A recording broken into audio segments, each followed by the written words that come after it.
Hi friends, இன்றைக்கி நம்ம இந்த ட்ராமாவோட அடுத்த எபிசோட் தான் பார்க்க போகிறோம். அதுக்கு முன்னாடி ஒரு விஷயத்த நான் உங்ககிட்ட ஷேர் பண்ணணும்னு நினைக்கிறேன். உங்களுக்கு புக்ஸ் எல்லாம் படிக்கிறதுக்கு ரொம்பவே பிடிக்கும் அப்படின்னு நான் ஒரு சேனல் கிரியேட் பண்ணியிருக்கேன். அதில் புக் ரிலேட்டடான வீடியோஸ் தான் அப்லோட் பண்ண போகிறோம். உங்களுக்கு இந்த மாதிரி புக்ஸ் படிக்கிறது பிடிக்கும், பட் டைம் இல்லை அப்படின்ற மாதிரி நினச்சிங்கன்னா கண்டிப்பாக அந்த சேனலை போய் விசிட் பண்ணி பாருங்க. அதுக்கான லிங்க்கை நான் கமெண்ட் பாக்ஸில் கொடுக்குறேன். சரி, வாங்க இந்த வீடியோக்குள்ளே போயிடலாம். ட்ராமாவோட ஓப்பனிங் சீனில் இந்த டியான் பார்த்தீங்கன்னா இதுக்கு முன்னாடி ஒரு கம்பெனியில் ஒர்க் பண்ணியிருந்திருப்பாள். அந்த கம்பெனிக்கு தான் விறுவிறுன்னு வந்துட்டு இருக்கா. கையில் பார்த்தீங்கன்னா இந்த ஃபயர் எக்ஸ்டிங்யூசர் இருக்கும்ல, அது வச்சுருக்கா. ஒரு பொண்ணு பார்த்தீங்கன்னா உட்காந்து ஒர்க் பண்ணிட்டு இருக்கா. அவளோட மூஞ்சிலே பார்த்தீங்கன்னா அந்த பவுடரை அடிச்சிட்டு இருக்கா. அவ கடுப்பாயிட்டு இருக்கா, நீ என்னடி பண்ணிட்டு இருக்க அப்படின்னு.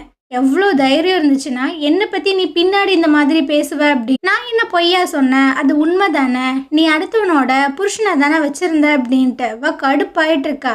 நான் அப்படி இருந்தா உனக்கு என்னடி பண்ணுது, உனக்கு என்னடி பிரச்சனை அப்படின்ட்டு அப்படியே அடிக்கலாம் வந்துட்டு இருக்கு. அப்புறம் பார்த்தீங்கன்னா அங்கேருந்து விறுவிறுன்னு போயிட்டு இருக்கு. அப்புறம் ஹாங்கோட கம்பெனியில தான் காட்டுறாங்க. நம்ம ஷிபா பார்த்தீங்கன்னா உட்காந்து ஒர்க் பண்ணிட்டு இருக்கான். அப்போ இவங்க டீம், அதாவது இந்த கம்பெனியில் நிறைய டீமாக இருப்பாங்க போல. ஸோ ஷிபாவோட டீமில் பார்த்தீங்கன்னா 2 பேர் இருக்காங்க. அவங்க சொல்லிட்டு இருக்காங்க, இவன் எல்லாத்துக்கும் முன்னாடி காலையில் வரான், எல்லாரும் போனதுக்கு அப்புறம் தான் கம்பெனியை விட்டு போகிறான். என்னோட அங்கிள் இந்த கம்பெனியோட பாஸாக இருந்தாங்க அப்படின்னா சத்தியமாக நான் ஒரு வேலை கூட பண்ண மாட்டேப்பா, ரொம்ப ஜாலியாக இருப்பேன், இப்படி இருந்தாலும் எனக்கு சம்பளம் கொடுத்துருவாங்க. ஆனால் இவன் ஏன் இவ்வளோ ஹார்ட் ஒர்க் பண்ணுறான் அப்படின்ட்டு பேசிகிட்டு இருக்காங்க. இதெல்லாம் கேட்கும்போது கொஞ்சம் ஆறுதலாக தான் இருக்குது. இதுக்கப்புறமா அந்த கண்ணாடிக்காரன் பார்த்தீங்கன்னா எல்லா எம்ப்ளாயீஸுமே கூப்பிட்டு ஒரு அனௌன்ஸ்மெண்ட் கொடுத்துட்ருக்கான். அதாவது நல்லா வேலை செஞ்சாங்கன்னா பெஸ்ட் எம்ப்ளாயி, ஹார்ட் ஒர்க்கர் அந்த மாதிரிலாம் அவார்ட்ஸ் கொடுப்பாங்கல்ல. ஸோ அதை தான் அனௌன்ஸ் பண்ண போகிறாங்களாம்மா. ஷிபா பார்த்தீங்கன்னா ரொம்பவே ஈகராக வெயிட் பண்ணிட்டு இருக்கான், கண்டிப்பாக நம்மளுக்கு கிடைக்கும் அப்படின்னு. ஏன்னா இவன் ரொம்ப ஹார்ட் ஒர்க் பண்ணியிருந்திருப்பான். ஆனால் அந்த ஃபர்ஸ்ட் 2 அவார்ட்ஸ் பார்த்தீங்கன்னா வேற ஒரு டீமுக்கு தான் போகுது. இவனுக்கு ரொம்பவே கஷ்டமாயிடுது, என்னடா இவங்க நம்மளை கண்டுக்கவே இல்லையா அப்படின்னு. இதுக்கப்புறமா அவங்க அம்மா கிட்ட தான் ஃபோன் பண்ணி பேசிகிட்டு இருக்கா. அவங்க கேட்குறாங்க, நீ என்னப்பா பண்ணுற, சாப்பிட்டே அப்படின்னு. சாப்பிட்டம்மா, இப்போ தான் நான் மீட்டெல்லாம் ஆர்டர் பண்ணி சாப்பிட்றேன் அப்படின்ற மாதிரி சொல்கிறான். ஆனால் அவன் ப்ரெட்டு தான் சாப்பிட்டுட்டு இருக்கான். நீனா சமைக்க கற்றுக்கப்பா, அப்போ தான் ஹெல்த்தை பார்த்துக்க முடியும் அப்படின்னு. அம்மா, நான் வீட்டுக்கு வரப்போகிறேன் அப்படின்னு. டேய், இப்போ தானே நான் வேலையில் ஜாயின் பண்ணேன், உனக்கு லீவ் கிடைக்கிறது கஷ்டமாச்சு அப்படின்னு. நான் அப்படி சொல்ல வரல, நான் வேலையை குவிட் பண்ண போகிறேன் அப்படின்னு. இந்த மாதிரி பார்த்தீங்கன்னா என்ன பண்ணுறதுன்னு தெரில. ஷிபா, நெக்ஸ்ட் மந்த்து என்னோட சர்ஜரி பிளான் பண்ணியிருக்காங்க அப்படின்னு. அம்மா, அது அடுத்த வருஷம் லாஸ்ட்டில் தானே பண்ணுறதா இருந்தது. ஆனால் உங்கள் அங்கிள் தான் இதெல்லாம் ஏற்பாடு பண்ணியிருக்காங்க, ஃபுல் ஃபீஸுமே அவர் தான் பே பண்ணியிருக்காரு. அது மட்டும் இல்லை, உன்னோட சிஸ்டருக்கு மேரேஜ் வைக்க போகிறோம், அதுக்குமே அவர் தான் பே பண்ணியிருக்காரு. இந்த டைமில் நீ வேலையை விட்டு வர்றது நல்லா இருக்காதுப்பா, நீ கொஞ்சம் அட்ஜஸ்ட் பண்ணி இரு, கண்டிப்பாக நீ சக்ஸஸ் ஆவ, உன்னை நம்பி தான் நம்ம குடும்பமே இருக்குது அப்படின்ற மாதிரி சொல்கிறாங்க. ஸோ இவனுக்கும் பார்த்தீங்கன்னா என்ன பண்ணுறதுன்னு தெரில. இதுலேருந்து அவன் வெளியே போகிறதுக்கான ஒரு சூழலுமே கிடையாது. சரிம்மா, நீங்கள் ஒன்றும் கவலைப்படாதீங்க, நான் நல்லபடியாக வேலை பார்க்குறேன் அப்படின்ட்டு அவனோட மைண்ட் செட்டை பார்த்தீங்கன்னா ஓரளவுக்கு தயார்படுத்திட்ட அவன் உட்காரதான் செய்கிறான். அப்போ அவனோட டீமில் இருப்பாங்களே அந்த 2 பேர், அந்த பையன் சொல்லிட்டு இருக்கான், நம்மளோட டீம் ஏன் ஃபஸ்ட்டு வரதே இல்லை தெரியுமா, ஏன் அப்படின்ற மாதிரி அந்த பொண்ணு கேட்குறா. ஏன்னா இப்போ தானே ஒரு தர்த்தனியை நம்ம கூட ஒட்டிக்கிச்சு, அதனால தான். அவன் தான் பேட் லக் அப்படி இப்படின்லாம் சொல்லும்போது ஷிபாக்கெலாம் பயங்கர டென்ஷன் ஆகிட்டு இருக்கு. நான் இல்லை அப்படின்ற மாதிரி சொல்லும்போது, என்னடா நீ இல்லை, நீ வந்ததுனால தானே நம்ம டீமை செலக்டே பண்ண மாட்டாங்க, நீ ஒரு அன்லக்கி தாண்டா அப்படின்ட்டு அவன் பார்த்தீங்கன்னா அங்கேருந்து போகிறான். ஆனால் ஷிபாக்கு பார்த்தீங்கன்னா ரொம்ப டென்ஷன் ஆகிடுது போல். கையில் வச்சுருக்க ஃபைல் எல்லாத்தையும் விட்டு எரிஞ்சிட்டு அவன் மேலே பார்த்தீங்கன்னா தாவிட்டு இருக்கான் சண்டைக்கு. எல்லாரும் பார்த்தீங்கன்னா ஓரளவுக்கு பிடிச்சி இழுக்கிறாங்க. இதுக்கப்புறம் கன்னத்தில் பார்த்தீங்கன்னா பயங்கர காயமாயிருக்கு. அப்படியே ஒரு மாதிரி பம்மிட்டே தான் உட்காந்துட்டு இருக்கான். ஹாங்கும் பார்த்தீங்கன்னா ஒரு மாதிரி பார்க்குறான். ஒரு பேண்டேஜ் எடுத்துகிட்டு கன்னத்தில் பார்த்தீங்கன்னா ஒட்டி விட்டுட்டு இருக்கான். அவனுக்கு என்ன பண்ணுறதுன்னு தெரில, ஒரு மாதிரியாக உட்காந்துட்டு இருக்கானா. நானுமே எங்கேஜில் இருக்கும்போது இப்படி தான் இருந்தேன், ரொம்பவே சென்சிட்டிவாக அடுத்தவங்க என்ன சொல்லுவாங்க அப்படின்றத தான் நான் கேர் பண்ணிகிட்டே இருந்தேன். ஆனால் இப்போ நான் ஒரு ஆளை நம்புகிறேன் அப்படின்னா அது நீ மட்டும்தான், ஒன்றை தான் நான் ஃபுல்லாக நம்புகிறேன், நீ என்னை டிசப்பாயிண்ட் பண்ணவே கூடாது அப்படின்ற மாதிரி சொல்கிறான். ஸோ இவனும் பார்த்தீங்கன்னா சரி அங்கிள், எனக்கு புரியுது அப்படின்ற மாதிரி சொல்கிறான். இதுக்கப்புறமா அந்த பாப்கட் பொண்ணை தான் காட்டுறாங்க. அவங்க வீட்டில் நிறைய சர்டிஃபிகேட்ஸ் எல்லாம் எடுத்து பார்க்குறா. அதாவது அந்த டியான் தான் ஸ்கூல் படிக்கும்போது, காலேஜ் படிக்கும்போதெல்லாம் நிறைய அவார்ட்ஸ் எல்லாம் வாங்கியிருந்திருப்பா போல். நல்ல கேபபிளான ஒரு பொண்ணு தான். பட் ஏன் அவள் இந்த மாதிரி ஒரு ரிலேஷன்ஷிப்பில் இருக்கான்றதான் புரியலை. அக்கா இவ்வளோ டேலண்டடான ஆளா? இவ்வளோ சர்டிஃபிகேட்லாம் வச்சிருக்கா. அப்ப அவ ரொம்ப ஹாப்பியா இருந்திருப்பா போலயே ஸ்கூல் படிக்கும்போது அப்படின்ற மாரி சொல்லும்போது, இந்த பாட்டிமாவோட ஃபேஸ் பார்த்தீங்கன்னா ஒரு மாரி மாறுது. அதே சமயம் டியானா தான் காட்டுறாங்க. இவ பார்த்தீங்கன்னா ஒர்க் பண்ணிட்டு இருக்கா. அப்ப நெறைய மெசேஜா வந்துட்டு இருக்கு. அந்த பாப்கட் பொண்ணு தான் அனுப்பிச்சு விட்டுட்டு இருக்கு. இவ்வளோ சூப்பரா படிப்பியா? என்னால நம்பவே முடியல அப்படி இப்படின்ட்டு. அந்த விஷயங்கள பார்க்கும்போது இவளுக்கு வந்து பாஸ்ட்ல நடந்த சில விஷயங்கள் தான் ஞாபகம் வருது. ஆக்சுவலா இவ ரொம்ப சூப்பரா படிப்பா போல. நல்லா படிச்சாவே சில பேத்துக்கு வந்து பொறுக்காது. ஸோ இவ வந்து ஏதோ ஒரு பையன லவ் பண்ணாளா? இல்ல அந்த பையன பிடிச்சிருந்ததான்றது தெர்ல. இவங்க 2 பேரோட பேர பார்த்தீங்கன்னா போர்ட்ல எழுதி வச்சு, டாப்பரா இருக்கிறவங்க லவ்ல விழுந்துட்டாங்க, விழுந்துட்டாங்க அப்படின்னு கிளாஸே பார்த்தீங்கன்னா கலாய்ச்சிட்டு இருக்கு.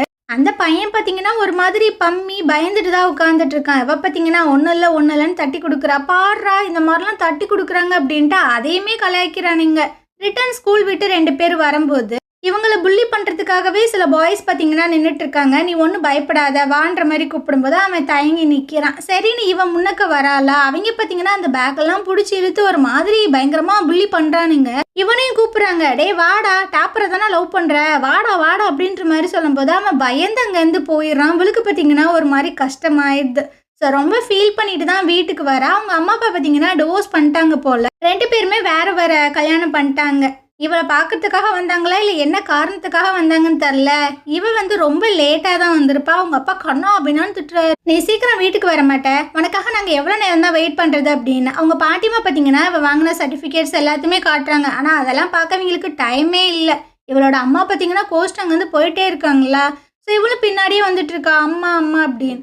இவன் வந்து ஒரு கீ செயின் மாதிரி ஏதோ பேக்ல தொங்க விட்டுருக்கா. இந்த கருமத்தை எதுக்கு இனிமே நீ வச்சுட்டு இருக்க அப்படின்ட்டு பிடுங்கி தூக்கி வீசுறாங்க. இது அப்பா என்னோட பர்த்டேக்கு கொடுத்ததுமா அப்படின்னு. அப்பனா உங்க அப்பனையே போய் பாரு, என்னெல்லாம் பார்க்க வராது அப்படின்ட்டு அந்த அம்மா வீட்டில் அங்கே வந்து போயிட்டே இருக்கு. இவளுக்கு பார்த்தீங்கன்னா ரொம்ப கஷ்டமாயிடுது. பயங்கரமா ஃபீல் பண்ணி அழுதுட்டு இருக்கா. இவளோட ஸ்கூல் லைஃப் இவளோட பாஸ்ட் எல்லாமே ரொம்ப கஷ்டமா தான் இருந்திருக்கும் போல. இப்போ ப்ரெசென்ட்ல அந்த ஹாங்கோட ஃபோட்டோவை தான் ஒரு மாதிரி பார்த்துட்டு இருக்கா. ஒரு மாதிரி ஃபீல் பண்ணவும் செய்கிறா. இந்த சைடு நம்ம ஹீரோனை தான் காட்டுறாங்க. இவ பார்த்தீங்கன்னா அந்த டாக்குமெண்ட்ஸ் எல்லாம் ஒரு இடத்துல வச்சுருப்பாங்கல்ல, அங்கே தான் உட்காந்து ஃபுல்லாக தேடிட்டு இருக்கு. ஒரு வழியாக அந்த லீச்சிங் கம்பெனியோட டாக்குமெண்ட்ஸை பார்த்தீங்கன்னா கண்டுபிடிச்சிட்டா. ஸோ அந்த ஃபோட்டோவும் எடுத்து ரேச்சலுக்கு பார்த்தீங்கன்னா கால் பண்ணி சொல்கிறேன், நான் அந்த டாக்குமெண்ட்டை கண்டுபிடிச்சிட்டேன் அப்படின்னு. அதே சமயம் அந்த பாப்கட் பண்ணால் அப்புறம் இன்னொரு ஒரு பையன் இருப்பான். ஸோ அவங்க 2 பேத்தையும் காட்டுறாங்க. 2 பேரும் ஹீரோனை பற்றி தான் பேசிகிட்டு இருக்காங்க. அவன் வந்து அவுட் சோர்ஸ் அக்ரிமெண்ட் வந்துட்டு ஃபைல் பண்ணியிருக்காங்க. இதனால கம்பெனி வந்துட்டு அவங்கள ரொம்ப நல்ல விதமாலாம் ட்ரீட் பண்ணாது. அவங்களுக்கு தான் என்ன இருந்தாலும் லாஸு. ஆனால் இந்த விஷயங்கள் எல்லாத்தையுமே பண்ணி எதுக்கு அவங்க இங்கே இருக்காங்கன்னு தான் தெரிய மாட்டுது அப்படின்னு. அந்த நேரம் ஷென் பார்த்தீங்கன்னா வந்துட்டு இருக்கான். 2 பேரும் வேலையை பார்க்காம என்ன பேசிகிட்டு இருக்கீங்க அப்படின்னு. பாஸ் நான் என் வேலையை முடிச்சுட்டேன், சும்மா அவன்கிட்ட பேசிகிட்டு இருந்தேன் அப்படின்னு. சரி சரி, ஹீரோனை பற்றி அந்த அவுட் சோர்ஸ் அக்ரிமெண்ட்டை பற்றி நீங்கள் யாருக்கிட்டையுமே பேசக்கூடாது. இந்த விஷயங்கள் எல்லாத்தையுமே நான் சால்வ் பண்ணுறதுக்கு ட்ரை பண்ணுறேன் அப்படின்னு. ஓகே அப்படின்ற மாதிரி சொல்கிறாங்க. ஸோ ஜென் அங்கேருந்து போனதுக்கு அப்புறமா இந்த பாப்கட் பண்ண வந்து சொல்லிட்டு இருக்கா, ஹீரோனை பற்றி இவர் ரொம்ப கேர் பண்ணுற மாதிரி தெரியுது, உனக்கு ஏதாவது ஃபீல் ஆகுதா அப்படின்னு. அப்பெல்லாம் ஒன்றும் இல்லை, நமக்குமே நடந்துச்சுன்னா அவர் இந்த மாதிரி தான் பண்ணுவார் அப்படின்ற மாதிரி அந்த பையன் சொல்கிறான். இதுக்கப்புறம் ஹீரோன் பார்த்தீங்கன்னா விறுவிறுன்னு வந்துட்டு இருக்கா. அப்போ அந்த பாப்கட் பண்ண வந்து சொல்லிட்டு இருக்கா, வர வர ஷென் வந்துட்டு எனக்கு ரொம்ப வேலை கொடுத்துட்ருக்காரு, என்னை டார்ச்சர் பண்ணுறாரு அப்படின்ற மாதிரி புலம்புறாளா. ஷென் பார்த்தீங்கன்னா ஹீரோனை பார்த்துட்டு ஏதோ பேசுறதுக்காக வரான். ஆனால் இவ பார்த்தீங்கன்னா அங்கேருந்து விறுவிறுன்னு எங்கேயோ போயிட்டு இருக்கா. இவனும் அவள் போகிறதே ஒரு மாதிரி பேன்னு பார்த்துட்டே நின்றுட்டுருக்கானா. அவள் பார்த்தீங்கன்னா பஸ்ஸு அங்கே என்ன தெரியுது அப்படின்ற மாதிரி கேட்குறா. அதெல்லாம் ஒன்றும் இல்லை, இவங்க ரொம்பவே பிஸியாக இருக்கிற மாதிரி தெரியுதுல்ல, இந்த இன்வெஸ்டிகேஷனில் மூழ்கிட்டாங்களோ அப்படின்ட்டு. இவனுக்கும் பார்த்தீங்கன்னா இவ வேற ஏதோ ஒரு விஷயம் பண்ணுறா அப்படின்ற மாதிரி டவுட் வரதா செய்யுது. ஸோ நேராக பார்த்தீங்கன்னா அந்த டாக்குமெண்ட் இருக்கக்கூடிய இடத்துக்கு தான் வரா. அவள் உட்காந்து அந்த டாக்குமெண்ட்ஸ் எல்லாத்தையுமே பார்த்துட்டு இருக்கா. ஸோ இவன் பார்த்தீங்கன்னா நீ வந்துட்டு இங்கே உட்காந்து அந்த டாக்குமெண்ட்ஸ் எல்லாத்தையுமே பார்க்குறது கம்பெனி இன்வெஸ்டிகேஷனுக்காக கிடையாதுன்னு தோணுது, என்ன தான் பண்ணுறீங்க அப்படின்னு. இவளுமே சொல்லிகிட்டு இருக்கா, என்ன வந்துட்டு லைட் ஆஃப் பண்ணியிருக்காங்க, இது வந்துட்டு நார்மலாக கம்பெனிலாம் நடக்காது. ஸோ எனக்கு அதுவே டவுட்டாக இருக்குது, என்ன நடந்துச்சு அப்படின்றத நான் கண்டுபிடிக்கணும்னு நினைக்கிறேன், வேறு ஒன்றும் இல்லை. நீங்கள் உங்களோட வேலையை நல்லா பார்ப்பீங்க அப்படின்ற நம்பிக்கை எனக்கு இருக்குது. அது கூட கம்பெனியோட ரூல்ஸுமே நீங்கள் வயலேட் பண்ணாமல் பார்த்துக்கோங்க. நம்ம எல்லாருமே ஒரே டீம் மெம்பர்ஸ். உங்களுக்கு என்ன ஹெல்ப் வேணாலும் சரி, நான் வந்துட்டு தாராளமாக பண்ணுவேன்ட்டு. இவளும் பார்த்தீங்கன்னா ஓகே அப்படின்ற மாதிரி தான் பார்க்குறா. இதுக்கப்புறம் ரேச்சலை மீட் பண்ணி இந்த விஷயங்கள் எல்லாத்தையுமே சொல்லிகிட்டு இருக்கு. லீச்சிங் கம்பெனியை பற்றி நான் வந்துட்டு சில விஷயங்களை கண்டுபிடிச்சேன். ஆனால் இந்த கம்பெனி வந்து ரெஜிஸ்டர் பண்ணாமல் இருக்குது, இதை ஜிஎம் தான் ஹேண்டில் பண்ணுறான், இதில் ஏதோ ஒரு பிரச்சனை இருக்குன்ற மாதிரி எனக்கு ஃபீல் ஆகுதுன்னு. சரி ஓகே. நீங்க இனிமே இத பத்தி இன்வெஸ்டிகேட் பண்ணுங்க அப்படின்ற மாரி ரேச்சல் சொல்றா. நானும் முடிஞ்ச அளவுக்கு பண்றேன் அப்படின்ற மாரி தான் அவளும் பார்க்குறா. இதுக்கப்புறம் வீட்ல ஹாங்க காட்டுறாங்க. அந்த இருக்கார்ல, அவர் தான் கால் பண்ணி பேசிட்டு இருக்காப்புல. அதாவது இந்த யங்கான பிசினஸ் மேன் எல்லாம் இருப்பாங்கல்ல, அவங்களுக்கான ஒரு ஈவென்ட் வந்து கண்டக்ட் பண்ணியிருக்காங்களாமா. அதுக்கு இவனையுமே இன்வைட் பண்றாங்க. என்னால வர முடியாது. நான் வந்துட்டு என் ஃப்ரெண்ட அனுப்பிச்சு விட்றேன் அப்படின்னு. இல்ல இல்ல நீங்க தான் வரணும் அப்படின்ற மாரி சொல்றான். சரி ஓகே நான் வரேன் அப்படின்னு அந்த இன்விடேஷன் எல்லாத்தையுமே பார்த்துட்டு இருக்கும்போது ஒரு மெசேஜ் பார்த்தீங்கன்னா ரிசீவ் ஆகுது. ஹீரோயின் வந்துட்டு அந்த ரேச்சலை போய் மீட் பண்ணதுக்கான அந்த ஃபோட்டோ. அதை பார்த்தோன்னே அவனுக்கு இன்னுமே எரிச்சல் ஆகிட்டு இருக்கு. இதுக்கப்புறம் எல்லாருமே ஒன்றா உட்காந்து சாப்பிட்டுட்டு இருக்காங்களா. அப்போது ஹாங் வந்து சொல்லிட்டு இருக்கான், சாப்பிட்டு முடிச்சதுக்கு அப்புறமா எனக்கு வந்து ட்ரெஸ் எல்லாம் பேக் பண்ணி கொடு, நான் வந்து பிஸ்னஸ் ட்ரிப் போகணும் அப்படின்னு. எங்கே போகிற அப்படின்ற மாதிரி கேட்குறா. ஏன் நான் எந்த ஹோட்டலில் ஸ்டே பண்ணியிருக்கேன் அப்படின்ற விஷயங்கள ஏதோ சர்ச் பண்ண போறியா அப்படின்ற மாதிரி கேட்குறான். அவளுக்கு ஒரு மாதிரியா இருக்கு. அவங்க அப்பா பார்த்தீங்கன்னா ஒரு மாதிரி பார்க்குறாரு, என்ன அவன் சொல்கிறான்ட்டு. இவளுக்கு ஒரு மாதிரி ஆயிடுதா. அவள் அங்கேருந்து போகிறாளா, இனி வந்து யாருமே சாப்பிட்டு முடிக்கல, நீ இந்த மாதிரி எந்திரிச்சு போகாத, வந்து உட்காரு அப்படின்ட்டு. இவ அப்படியே அவங்க பையனை பார்க்கும்போது அவன் திரு திருன்னு முழிக்கிறான், என்னடா நடக்குது அப்படின்னு. ஸோ பையனுக்காக இவ பார்த்தீங்கன்னா அங்கே உட்காந்து சாப்பிட்டுட்டு இருக்கா. இதுக்கப்புறம் அந்த ட்ரெஸ் எல்லாத்தையுமே எடுத்து வச்சுட்டு இருக்கும்போது அவன் வந்துட்டு இருக்கான். ரொம்பவே தேங்க்ஸ் அப்படின்ற மாதிரி சொல்லும்போது இருக்கட்டும் இருக்கட்டும் அப்படின்ட்டு அவன் அந்த ட்ரெஸ் எல்லாம் எடுத்து வச்சுட்டு இருக்கா. ஆமாம், அவனோட ரெசிக்னேஷன் ப்ராசஸ் எப்படி போயிட்டுருக்கு? அதான் நான் சொன்னேன்ல, இந்த மந்த் எண்ட் வரைக்குமே நான் வேலை செய்வேன், அதெல்லாம் முடியாது, இந்த வீக்கோட முடிச்சுக்கோ அப்படின்ற மாதிரி சொல்லும்போது அவள் வெறி ஆகிட்டு இருக்கா. அது மட்டும் கிடையாது, அந்த ரேச்சலை இதுக்கப்புறம் நீ போய் மீட் பண்ணவே கூடாது, நான் தான் சொல்லிட்டேன்ல இதுக்கப்புறம் சீட் பண்ண மாட்டேன் அப்படின்னு. ஸோ அதை நான் காப்பாற்றுவேன், நீ அந்த லாயரை போய் மீட் பண்ணாத, நீ சீட் பண்ணது மட்டும்தான் என்னை ஹர்ட் பண்ணுதுன்னு நீ நினச்சிட்டு இருக்கியான்னு. அப்புறம் வேற என்ன அப்படின்ற மாதிரி கேட்கும்போது நான் வேலைக்கு போகணும், இல்லை அதுக்கு நான் அலோவ் பண்ண மாட்டேன் அப்படின்னு கடுப்பாகி அந்த சட்டையெல்லாம் தூக்கி வீசிட்டு இருக்க. அதை சொல்கிறதுக்கு உனக்கு என்ன ரைட்ஸ் இருக்கு, நீ யார் என்னை தடுக்கிறதுக்கு அப்படின்னு. இங்கே பாரு, நம்ம திரும்ப ஸ்டார்ட் பண்ணணும்னு சொல்லி ப்ராமிஸ் பண்ணியிருக்கோம்ல. ஆமாண்டா நான் ட்ரை பண்ணுறேன், நீ தான் ட்ரை பண்ணுற, ஆனால் லாஸ்ட்டில் என்ன ஆச்சு, நம்ம 2 பேத்துக்குள்ளே இருந்த அந்த ட்ரஸ்ட்டே இல்லாமல் போயிடுச்சு, சொன்னால் புரிஞ்சுக்கோ அப்படின்னு. நம்ம ட்ரஸ்ட்டை திரும்ப கொண்டு வரலாம் அப்படின்ற மாதிரி சொல்கிறானா. கண்ணாடி உடஞ்சிருச்சுன்னா ஒட்ட வைக்கிறது ரொம்பவே கஷ்டம், சொன்னால் புரிஞ்சுக்கோன்ட்டு. ஆனால் இவன் பார்த்தீங்கன்னா அதெல்லாம் கேட்குற மைண்ட் செட்லேயே இல்லை. நான் 1 வீக் வந்து பிஸ்னஸ் ட்ரிப் போகிறேன், போயிட்டு ரிட்டன் வரும்போது நீ வந்துட்டு உன்னோட மைண்ட் செட்டை மாற்றிக்கோன்ட்டு. அதெல்லாம் என்னால் முடியாது, நீ என்ன நினச்சிட்டு இருக்க, எனக்கு தேவையான விஷயங்களை என்னை பண்ண விடு, உனக்கு தேவையான விஷயங்களை நான் பண்ண தான் செய்கிறேன், நீ தான் அதை வந்து புரிஞ்சுக்க மாட்ற. எனக்கு ஒரே ஒரு விஷயம் மட்டும்தான் வேணும், என் ஃபேமிலியை யாருமே வந்து பிரிக்கக்கூடாது, அவ்வளவுதான் அப்படின்ற மாதிரி சொல்கிறான். இவளுக்கு பார்த்தீங்கன்னா இதுக்கு மேலேயும் என்ன பேசுறதுனே தெரில.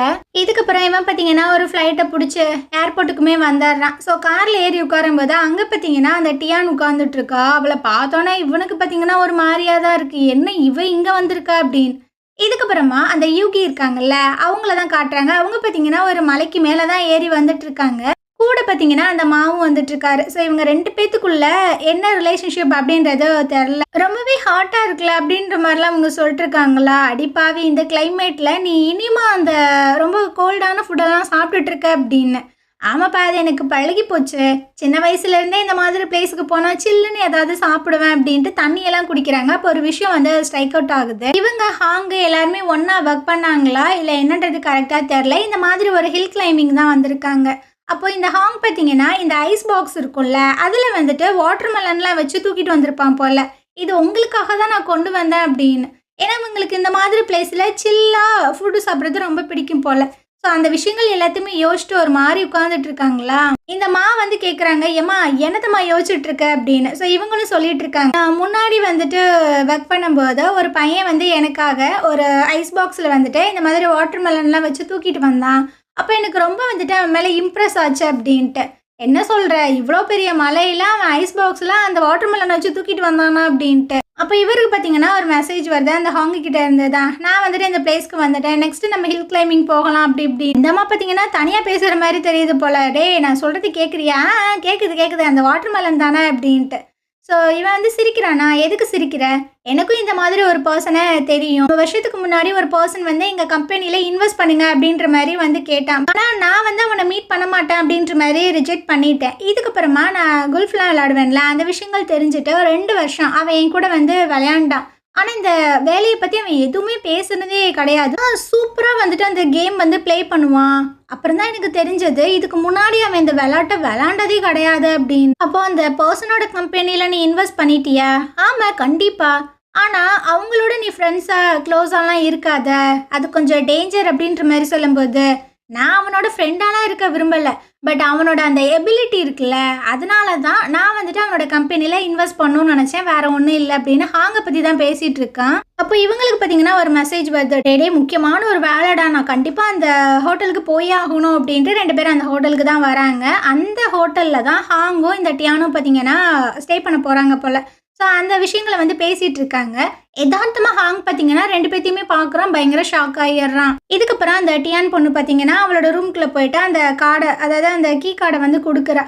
ஸோ அதை வாங்கும்போது கை வந்து டச் ஆகுதா, 2 பேரும் ஒரு மாதிரி பார்த்துக்கிறாங்க. ஆனால் இந்த ஹாங்கோட மைண்டில் பார்த்தீங்கன்னா அந்த யூகியை பற்றின சில விஷயங்கள் தான் ஓடிட்டு இருக்கு. லாஸ்ட்டில் பார்த்தீங்கன்னா இவ உட்காந்து பயங்கரமாக குடிச்சிட்டு இருக்கா. ஹாங் பார்த்தீங்கன்னா சொல்லிட்டு இருக்கா, ஹனி ரொம்ப குடிக்காத, கம்மியாக குடி அப்படின்னு. ஆனால் இவ பார்த்தீங்கன்னா அவன் சொல்ல தான் ஜாஸ்தியாக குடிச்சிட்டு இருக்கா. இருக்கிற எல்லாருமே பார்த்தீங்கன்னா போய் இவனை எதுக்கு செலக்ட் பண்ணா, இவன்கிட்ட என்ன இருக்கு அப்படின்ட்டு ரொம்பவே வந்துட்டு இவனை தரக்குறைவாக தான் பேசுகிறாங்க. இதெல்லாம் கேட்க அந்த யூகிக்கு பார்த்தீங்கன்னா ஒரு மாதிரியா இருக்குது. இங்கேருந்து போன்னு சொல்கிறேன்ல, எதுக்கு என்ன டார்ச்சர் பண்ணுற அப்படின்ட்டு அவள் பார்த்தீங்கன்னா அந்த கிளாஸ் எல்லாம் உடச்சிட்டு அங்கேருந்து போயிட்டுருக்கா. இவனுக்கு பார்த்தீங்கன்னா ஒரு மாதிரி அவமானமாக தான் அந்த டைமில் இருந்திருக்கும் போல். அந்த விஷயங்கள் எல்லாம் ஞாபகம் வருது. ஒரு மாதிரி பதட்டமாக்கி ஃபேஷியெல்லாம் பார்த்தீங்கன்னா வாஷ் பண்ணிகிட்டு இருக்கான். இந்த சைடு நம்ம ஹீரோனை காட்டுறாங்க. இவ பார்த்தீங்கன்னா திரும்பவும் அந்த டாக்குமெண்ட்ஸ் எல்லாத்தையுமே தான் செக் பண்ணி பார்த்துட்டு இருக்கா. சரி, இதை பற்றி நம்ம ரேச்சல் கிட்ட சொல்லலாம் அப்படின்றதுக்காக கார் எடுத்துகிட்டு வந்துட்டு இருக்கா. ஆனால் இவ காருக்கு பின்னாடி யாரோ ஒருத்தங்க ஃபாலோ பண்ணி வர மாதிரியே இவளுக்கு தெரியுது. யாரா அது நம்மளும் ஃபாலோ பண்ணி வராங்க அப்படின்ட்டு பார்த்தீங்கன்னா நேராக ஒரு மாலுக்கு தான் போகிறா. இவளை ஃபாலோ பண்ணி வர்றது வேறு யாரும் கிடையாது, அந்த ஹாங்கோட பிஏ தான். ஸோ அவள் என்ன பண்ணுறா ஏது பண்ணுறா அப்படின்ட்டு அப்படியே கழுகு மாதிரி தான் நோட் பண்ணிகிட்டு இருக்கான். நம்ம ஹீரோயின் என்ன சாதாரண ஒரு ஆளா? ஸோ இவ பார்த்தீங்கன்னா அவனுக்கு முன்னாடி வந்து பயமுறுத்திட்டு இருக்கா. ஆமாம், நீங்கள் இங்கே என்ன பண்ணுறீங்க, உங்கள் கேர்ள் ஃப்ரெண்டுக்கு ட்ரெஸ் வாங்க வந்தீங்களா அப்படின்ட்டு. ஆமாம் அதுக்கு தான் வந்தேன். சரி, எனக்கு ஒரு ஹெல்ப் பண்ணுறீங்களா? எங்கள் அம்மாவோட பர்த்டேக்கு நான் ட்ரெஸ் வாங்கிறதுக்காக வந்தேன். பட் இனிமேல் என்னோடய ஷாப்பிங் வந்து முடியலை. என்னோட பையனை ஸ்கூலில் இருந்து மட்டும் பிக்கப் பண்ணிடுறீங்களா? ஹாங்குக்கு அவங்க பையனை எவ்வளோ பிடிக்கணும் உங்களுக்கு நல்லாவே தெரியும் அப்படின்ற மாதிரி சொல்கிறாங்க. ஸோ இவரும் பார்த்தீங்கன்னா வேறு வழி இல்லாமல் ஓகே நான் பார்த்துக்கிறேன் அப்படின்ற மாதிரி சொல்கிறாரு. இதுக்கப்புறம் தான் ரேச்சலை போய் மீட் பண்ணிட்டு இருக்கா. அங்கே ஆல்ரெடி ஒரு லேடி பார்த்தீங்கன்னா இருக்காங்க. அவங்கள பார்த்தோன்னே இவ ஷாக் ஆயிடுறா. நீங்களா அப்படின்னு அந்த லேடியுமே கேட்குறாங்க. ஒரு விஷயத்த பார்த்தீங்கன்னா அவ யோசிச்சு பார்க்குறா. ஒரு நாள் உங்கள் பையனை கூப்பிட போகும்போது இந்த லேடி பார்த்தீங்கன்னா அவங்க குழந்தைய கூப்பிட்றதுக்காக வந்திருப்பாங்க போல். ஒரு மாதிரி மயக்கமாகி கீழே விழுந்திருப்பாங்க போல். ஸோ அந்த டைம் இவ தான் முட்டாயெல்லாம் கொடுத்து ஹெல்ப் பண்ணியிருந்திருப்பா. ஏதோ சுகர் வந்து கொஞ்சம் லோவாக இருந்திருக்கும் போல். அதுக்கப்புறமா இப்போ தான் மீட் பண்ணுறாங்க போல். அன்றைக்கி ரொம்பவே தேங்க்ஸுங்க அப்படின்ட்டு அவங்க அங்கேருந்து போயிட்டுருக்காங்க. ரேச்சலும் சொல்கிறாங்க அவங்க என்னோடய கிளைண்ட்டு தான், கன்சல்ட் பண்ணிட்டு போகிறதுக்காக வந்தாங்க அப்படின்னு. சரி, நம்மளோட விஷயத்தை பற்றி பேசலாமா அப்படின்ற மாதிரி கேட்கும்போது இவனும் பார்த்தீங்கன்னா சொல்லிகிட்டு இருக்கு. சேல்ஸ் டிபார்ட்மெண்ட்டில் குவான் அப்படின்ற ஒரு பர்சனுமே இந்த ப்ராசஸில் வந்து இன்வால்வ் ஆகிருக்கான். ஆனால் அவன் சடனாக வந்து வேலையை ரிசைன் பண்ணிவிட்டு காணாமவே போயிட்டான். இப்போ எங்கே இருக்கான் அப்படின்றது தெரில. இந்த ஜிஎம் வந்துட்டு கம்பெனியோட அமௌண்ட்டை எடுத்து ஹாங்கோட கம்பெனியில் வந்து இன்வெஸ்ட் பண்ணியிருக்கான் அப்படின்னு. என்ன சொல்கிற? இந்த விஷயம் ஹாங்குக்கு தெரியுமா? அவனுக்கு தெரியுமா இல்லையான்றது தெரில. பட் கம்பெனி மட்டும் இனிமே இன்வெஸ்டிகேட் பண்ணாங்கன்னா கண்டிப்பாக இந்த விஷயங்கள்லாம் அந்த ஜிஎம்மும் சரி ஹாங்குமே மாட்டுவான். என்ன பண்ணுறதுன்னு தான் தெரிலன்ட்டு. ஒரு வேலை ஹாங்குக்கு இந்த விஷயங்கள் தெரிஞ்சிருந்தது அப்படின்னா அவனுக்கு தான் ரொம்பவே டேஞ்சர். ஸோ அவனோட அந்த டேஞ்சர் வந்து உன்னையும் உன் பையனையுமே வந்துட்டு அஃபெக்ட் பண்ணும். நீ இதுக்கு மேலேயும் இன்வெஸ்டிகேட் பண்ணணுமா அப்படின்ற மாதிரி கேட்குறாங்க. எனக்கு இப்போ இருக்கிற ஒரே ஒரு விஷயம், அவனோட காசை அவன் எங்கே ட்ரான்ஸ்ஃபர் பண்ணான் அது மட்டும்தான் எனக்கு வேணும் அப்படின்ட்டு ஒரு மாதிரி பதட்டமாகுறா. இதுக்கப்புறம் இந்த ஹாங்கை தான் காட்டுறாங்க. அந்த பார்ட்டிலாம் பயங்கரமாக போயிட்டுருக்கா. அந்த இடத்துல டியானுமே வந்து உட்காந்துட்டு இருக்கா. ஸோ அப்படியே திரும்பி பார்க்குறா. அந்த ஹாங்கை பார்த்து ஒரு மாதிரி சிரிக்கிற மாதிரி வாண்டுற மாதிரிலாம் சொல்கிற மாதிரி இருக்குது. அவனும் பார்த்தீங்கன்னா அதானே என்னை விட்டு நீ எங்கே போக போகிற அப்படின்ட்டு எந்திரிக்கிறானா. ஆனால் இவ வந்துட்டு ஹாங்க கூப்பிடலை. கண்ணாடி போட்ட பையன், அதான் இவளோட பாய் ஃப்ரெண்டுன்னு ஒருத்தவன் இருக்கானே அவனை தான் கூப்பிட்டு இருந்திருப்பாப்பல. அவன் வந்து உட்காந்து ரொம்ப ஜாலியாக பேசிகிட்டு இருக்காங்க. இதை பார்க்கும்போது இவனுக்கு பார்த்தீங்கன்னா அப்படியே ஒரு மாதிரி கடுப்பாக இருக்குது. இவன் ரெஸ்ட் ரூமில் வந்து கையெல்லாம் வாஷ் பண்ணிட்டு இருக்கான். அப்போ ரெஸ்ட் ரூமுக்கு வெளியே தான் அவன் நின்றுட்டு இருக்கான். நான் வந்து நெக்ஸ்ட் பிளான் எல்லாத்தையுமே அவங்ககிட்ட இன்ஃபார்ம் பண்ணுறேன் அப்படின்ற மாதிரி சொல்லும்போது அவன் உன்னை நல்லா சாட்டிஸ்ஃபை பண்ணுறானோ அப்படின்ற மாதிரி கேட்கும்போது ஒரு மாதிரி பார்க்குறா. நீ நல்லா குடிச்சிருக்கேன்னு நினைக்கிறேன், மூடிட்டு போ அப்படின்னு. இந்த மாதிரி வீக்கான பசங்களை உனக்கு பிடிக்காது, இவனை மட்டும் எப்படி உனக்கு பிடிச்சிருந்ததுன்ட்டு இவ எதுவுமே சொல்லாமல் இருக்கா. அப்புறம் நீ எனக்கு மிஸ்ட்ரெஸ்ஸாக இருந்த அப்படின்ற விஷயம் அவனுக்கு தெரியுமா அப்படின்ற மாதிரி கேட்குறானா. அவள் கடுப்பாகி அப்படியே சட்டை காலரெல்லாம் பிடிச்சிட்டு இருக்கா. ஸோ இந்த இடத்துல பார்த்தீங்கன்னா இந்த எபிசோடு முடியுதா. நாளைக்கு நம்ம அடுத்த எபிசோட் பார்க்கலாம். இந்த ட்ராமா உங்களுக்கு பிடிச்சிருந்தது அப்படின்னா கண்டிப்பாக நம்ம சேனலுக்கு சப்போர்ட் பண்ணுங்கள். தேங்க்யூ.